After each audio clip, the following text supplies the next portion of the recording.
지난번 하고 내용이 중복된 내용도 있고 그 다음에 이제 새로 오신 분들 위하여서 잠깐 개괄적인 설명을 드리면서 그 물과 공기와 건강에 대하여서 제가 말씀을 드리도록 하겠습니다. 우리가 일반적으로 질병에 대한 분류를 할 때 상당히 많습니다. 한 수만 가지 정도 되거든요. 병원에 가면 저희들 질병을 찾아내면은 질병 없는 사람이 거의 없겠죠, 그게.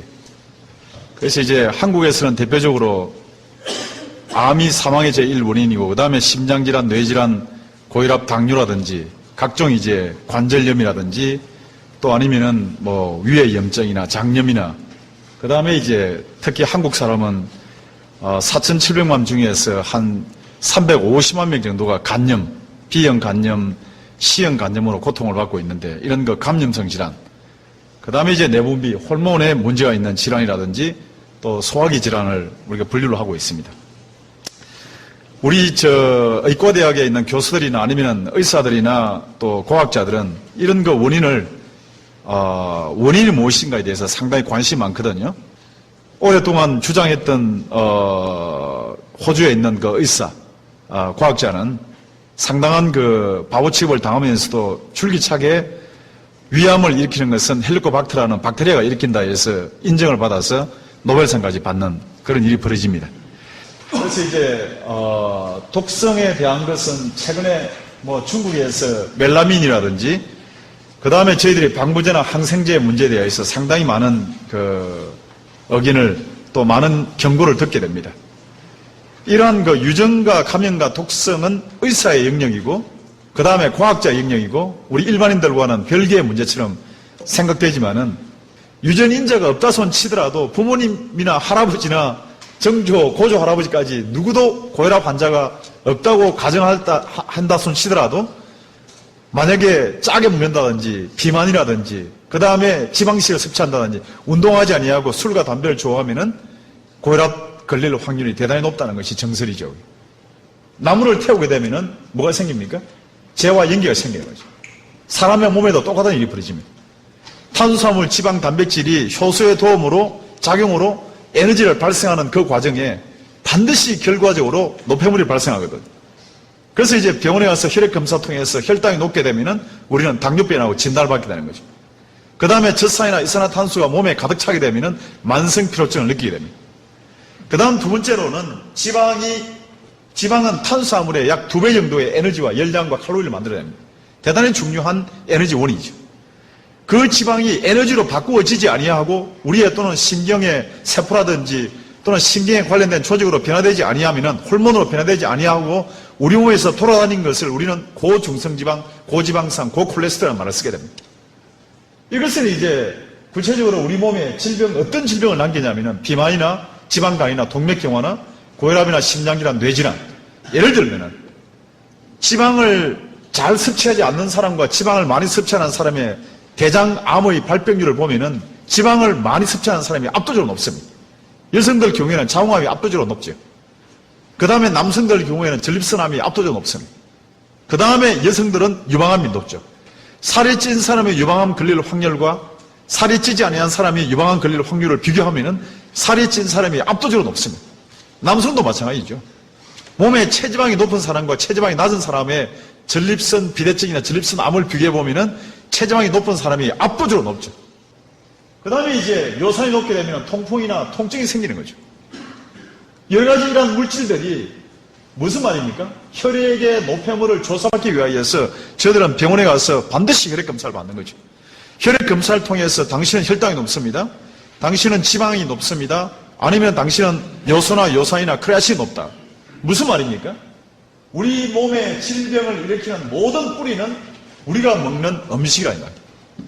음식이 질병을 일으키는 뿌리이지 특별한 물질이 발생되는 게 아니죠. 물론 이제 제가 막 말씀드린 것처럼 한 10% 정도는 화학물질이라든지 병원균, 박테리아나 바이러스가 엘러지를 일으킨다든지 아토피성 피부염을 일으킨다든지 각종 염증이나 감염성 질환을 일으키죠. 하지만 현재 우리의 삶의 질을 떨어뜨리는 것은 대부분 다가 우리가 음식을 통해서 섭취했던 탄수화물, 지방, 단백질의 쓰레기가 이런 질병을 일으킨다는 거예요. 그래서 우리 몸에는 예를 들면은 우리 한국의 사망의 제일 원인이 심장질환이잖아요. 암이잖아요. 두 번째가 심장질환이고. 심장질환인 것은 심장을 둘러싸고 있는 관상동맥에 뭡니까? 지방의 쓰레기가 찼기 때문에 생기는 거죠. 그 다음에 세 번째 사망의 원인은 중풍이나 뇌질환, 뇌로 올라가는 뇌동맥에 관이 지방의 쓰레기가 찼기 때문에 전부 다가 우리가 먹는 음식의 쓰레기가 여기서 만다 이 말이에요. 자, 그래서 이런 그 음식의 쓰레기를 저희들은 찾기 위해서 병원을 갑니다. 병원에 가서 혈당을 찾고, 그 다음에 콜레스테롤을 찾고, 중성지방이나, 그 다음에 요산이나 크레아틴이나 시스테인을 찾게 되는 거죠. 그 다음에 박테리아가 있는지, 바이러스가 있는지를 찾기 위해서 혈액 검사를 하고, 또 이제 구체적으로 암이 있을 가능성이 있는 사람한테는 CT 검사를 받게 됩니다. MRI나 PET를 받게 됩니다. 초음파 또 아니면 내시경 검사를 받게 됩니다. 그리고 나서 이제 진단하게 되죠. 금방 제가 슬라이드에 보여드린 것처럼 이런 각종 질병에 대해서 의사는 판정하고 판단하고 진단합니다. 병원에서 할 수 있는 게 뭡니까? 딱 세 가지예요. 약에 대한 처방입니다. 혈당이 높으면은 당뇨를 조절하는 약, 그 다음에 혈압이 높으면은 혈압을 조절하는 약. 각종 이제 약을 투여하는 거죠. 그 다음에 두 번째는 수술이 필요하고, 그 다음에 세 번째는 필요하다면 방사치료를 우리는 받게 됩니다. 물론 이제 항암제는 우리가 주사제이지만은 하나 약의 범위에 들어가는 거죠. 자, 제가 이제 질문 던질게요. 음식을 먹는 우리의 몸의 습관의 90% 이상이 우리의 질병의 뿌리이고 그 습관을 좌우하는 것이 음식인데 탄수화물이나 지방의 단백질을 우리는 피할 수 없이 매일마다 먹어야만이 생명을 유지할 수가 있습니다. 그런데 그 음식의 쓰레기가 이런 일을 벌인다 이 말이죠. 음식의 쓰레기가. 이 음식의 쓰레기를 처치하기 위해서 약을 쓰고 그 다음에 결과적으로 수술하게 되고 또는 방사치료를 하게 되는데 사람의 습관이 약을 먹어서 사람의 습관이 고치십니까? 절대 안 고치죠. 수술을 받으면 사람의 습관이 고치십니까? 고치질 리가 없죠. 방사치료를 받으면은 내가 먹던 탄수화물이나 지방이나 단백질을 섭취하던 습관이 고치십니까? 그런데 사람들은 이상해요. 사람들은 자기가 가지고 있는 질병의 이런 수많은 질병의 뿌리가 당뇨는 과도한 탄수화물이나 지방의 문제, 그 다음에 비만, 지방간, 동맥경화, 고혈압 다 이런 음식에서 오는 음식의 습관이 잘못되어서 음식에 대한 균형을 잃어버리기 때문에 발생하는 질병인데 이 결과적인 현상을 약이나 수술이나 또 아니면 방사치료나 각종 현대학의 치료 기법으로 제거하고 억제하고 조절한다 해서 내가 먹는 음식의 습관이 고쳐지냐 이 말이에요. 고쳐질 리가 없죠. 그런데 사람들은 고쳐진다고 생각합니다. 습관적으로 되어 있는 거죠. 자, 그런데 제가 이제 좀 어려운 이야기를 말씀드리기 때문에 지겨워하실 가능성이기 때문에 예를 들겠습니다. 69세 여성, 제가 한국에 오니까 제 이모님입니다. 저희 막내 이모님이 69세의 이모님이 계셔요. 이분은 악성 두통과 그 다음에 엄청나게 심한 위에 염증을 가지고 있습니다. 늘 병원에 다니죠. 늘 병원에 가서 약을 타와서 하시는데 병원에 입원하셨어요. 입원하셔가지고 도저히 두통과 위험에 견디지 못해서 본인이 혈액을 뽑고 그 다음에 머리가 이상이 있는가 싶어서 CT에 부산에 한 두세 번째로 큰 병원에 가서 약 한 달간 한 10일 동안 입원해 있으면서 이제 조사를 받았습니다. 이런 조사를 받는 가운데 투여하는 약이 이랬습니다 보니까. 제가 이제 의사한테 투여한 처방전을 보내달라고 했어요. 저희 이모님이니까. 이모님의 허락을 받아서 2009년 1월 23일에서 2월 2일까지 10일간 병원에 입원했는데 부산에서 두세 번째로 큰 병원입니다. 부산대학 병원으로 그 다음에 큰 병원이에요. 뭐 명예에 관련된 문제이기 때문에 구체적으로 설명하지 않습니다만 10일 동안에 투여한 약입니다. 이분은 아직까지도 두통과 위험의 원인을 잘 몰라요. 의무기록 사원증명서를 40회에 대한 의무기록 사원증명서를 떼가지고 결과적으로 어떤 결론을 냈냐면은 이 사람의 질병의 원인을 모른다고 했는데 병원에서 투여한 약이 이렇습니다. 엄청난 일이 벌어지고 있는 거죠 사실. 네? 변비약에서부터 위장운동 조절제부터 촉진제, 위장약, 위궤양치료제, 식욕촉진제, 편두통, 항파킨슨제, 뇌신경활성제, 편두통약, 소염진통제, 그 다음에 심지어는 마약성 몰핀 진통제에 투여하더라고요. 항염제, 항생제에다가 그다음제까지 다 투여. 며칠 동안, 10일 동안. 미국 같으면은 고발당합니다. 이 정도 엄청난 약을 줘요. 한국 병원에 예사로 벌어지는 일들이에요, 이게. 한국 병원에서요. 병원에 들어가기 전에 건강하게 발로 걸어 들어갔다가 병원에 들어갔다가 이런 약 때문에 의사의 문제가 아니고 약으로 인해서 사람 죽어요, 이게. 왜? 머리에 내가 가지고 있는 두통과 위의 통증이 약으로 치료할 수 있다고 믿고 있잖아요. 오늘 여기에 참석하셨던 우리 많은 분들이 다 이렇게 믿고 있습니다. 이것은 과거에 20년 전, 30년 전 원시국가에서 벌어진 일이 아니고 한국의 제2의 도시에서 일어나 있는 대단한 일들이죠. 살아있는 일들이죠. 지금 2009년 1월 23일에서 1월 2월 2일 저희 가정에 있는 저희 막내 이모님이 병원에 입원해서 죽는다고 이거 2월 2일 날 병원 와서 2월 9일 정도 되니까 뭐 하냐니까 수술하자 이거예요. 머리 뇌수술을. 100명도 모르고 있잖아. 이런 일들이 많이 벌어집니다, 한국에. 상당히 심각한 일이죠. 약으로 모든 것을 처리할 수 있다고. 물론 약의 기능을 부정하는 거 아닙니다. 약이라는 것은 억제하고 그 다음에 차단하고 조절하는 분명한 펑션이 있습니다. 금방 제가 다시 돌아갑니다. 사람의 질병의 뿌리가 어디 있다 그랬습니까? 사람의 질병의 뿌리는 우리가 먹는 음식의 쓰레기가 90% 이상이다 이 말이에요. 그 쓰레기를 억제하고 조절하고 차단할 수 있지만 음식의 쓰레기를 버리지 아니하면 내 집에는 여전히 쓰레기가 있는 것처럼 우리 몸도 똑같은 일이 벌어집니다. 그래서 어떻게 하면은 약에 의존하지 아니하고 또 병원에 의존하지 아니하고 내 가정에서 내 개인이 질병의 뿌리를 걷어낼 것인가 딱 두 가지입니다. 첫째는 노폐물을 제거하고 두 번째는 면역이죠. 그리고 노폐물을 제때 배출하는 것은 놀랍게도 뭐냐면은 물과 비타민과 미네랄입니다. 약입니까? 약 아니죠. 절대로. 네? 이것을 좀 더 구체적으로 한번 들어가 볼까요? 우리 몸속의 노폐물은 크게 한 6가지 정도 나옵니다. 기름에 녹는 그런 하나의 기름에 녹는 그런 쓰레기가 있고 물에 녹는 쓰레기 있고 그 다음에 중금속과 그 다음에 산성 노폐물과 일반적인 또 병균, 침투한 병균이 있습니다. 노폐물을 동시에 없애고 하는 것이 과연 비타민과 칼슘과 미네랄만 이게 가능하냐? 그게 아닙니다. 절대로. 바로 뭐냐면은 물입니다. 물이 효소를 이동하고 물이 비타민을 이동하고 물이 미네랄을 이동한다 이 말이죠. 그래서 물은 우리 몸속에 있는 모든 영양분을 이동하는 역할. 우리가 하루에 3~4끼를 물을 먹지 않습니까? 그러면은 하루에 침에서 나오는 우리 입에서 나오는 침의 액이 하루에 3개입니다. 위장의 액이 한 2리터 정도 되죠. 췌장의 액이 한 2.5리터, 담즙액이 1리터, 장간액이 3리터. 효소가 분비되어서 이 음식을 소화시키죠. 하루에 20개 정도가 우리가 음식을 섭취했을 때 동원되는 물이 입에서부터 항문까지 흘러나오는 물이 약 10리터. 한국 사람들은 물을 안 마시기 때문에 대부분 다가 8 내지 9리터밖에 흘러나오지 않아요. 그래서 여성들은 만성변비에 굉장히 심하죠. 할머니들, 할아버지들 만성변비 심합니다. 몸속에서 물이 흘러나오지가 않는다니까. 물 한 잔을 안 마셔도 아침, 점심, 저녁을 먹었을 때에 내 몸속에 흘러나오는 물들이 침에서, 위에서, 췌장에서, 담즙에서, 장관에서 흘러나오는 물이 자그마치 10리터가 나오는데 왜 흘러나오느냐? 이것은 내 속에 있는 금방 말씀드렸던 탄수화물, 지방, 단백질이 바뀌어져 있는 아미노산이라든지 글리세롤이라든지 또는 포도당을 끌고 어디로 간으로 이동하기 위해서 9.9리터의 물이 필요하다 이거죠.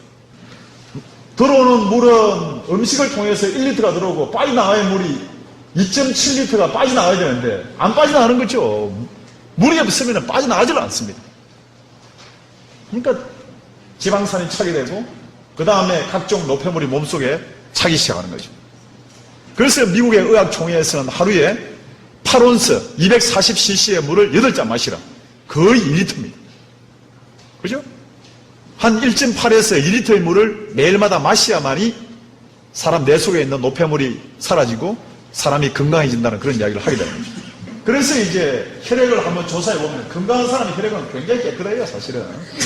하지만 과학적 노폐물이라든지 지방산이라든지 그 다음에 단백질의 쓰레기라든지 혈중에 각종 알러지가 있는 사람의 혈액을 뽑아보면 굉장한 그런 모습을 보이죠.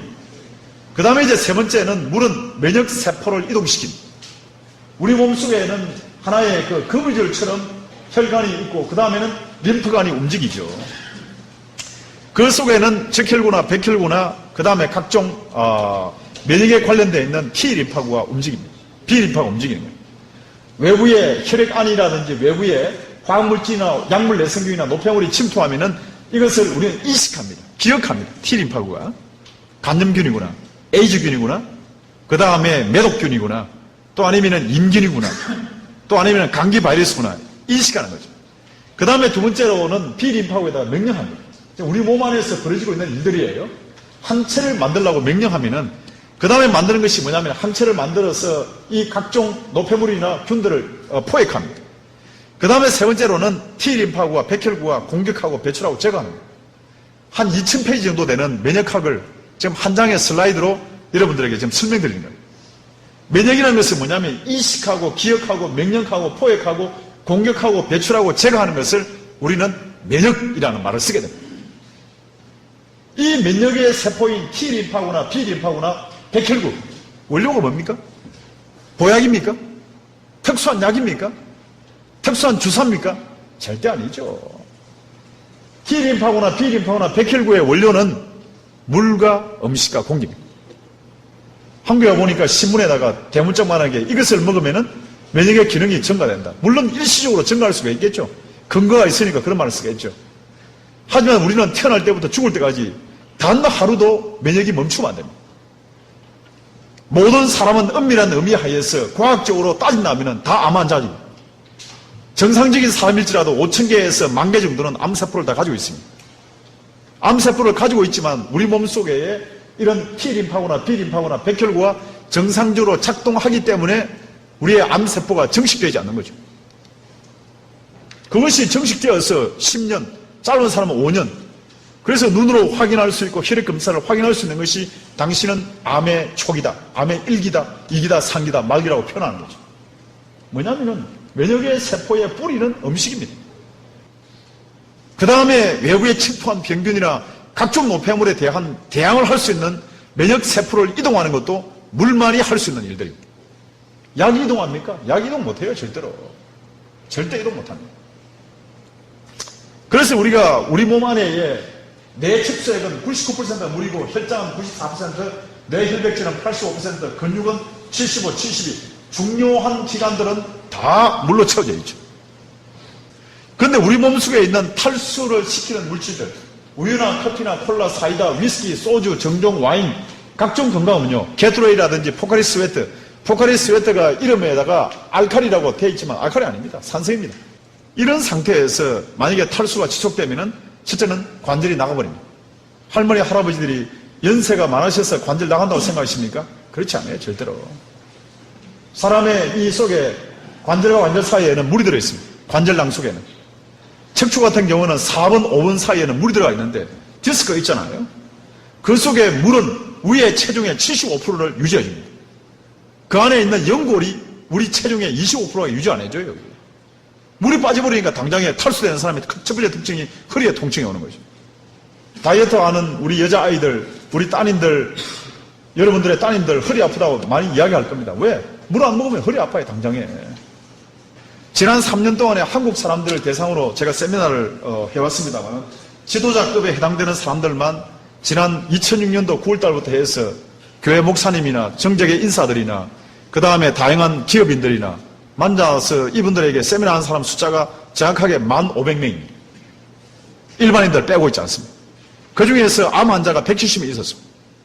170명의 암 환자들 중에서 지난 10년 동안에 금방 제가 소개해드렸던 사람의 혈액과 비슷한 물을 마시는데 안 걸렸다는 사람 제인데 보고하라면 한 명도 없었다.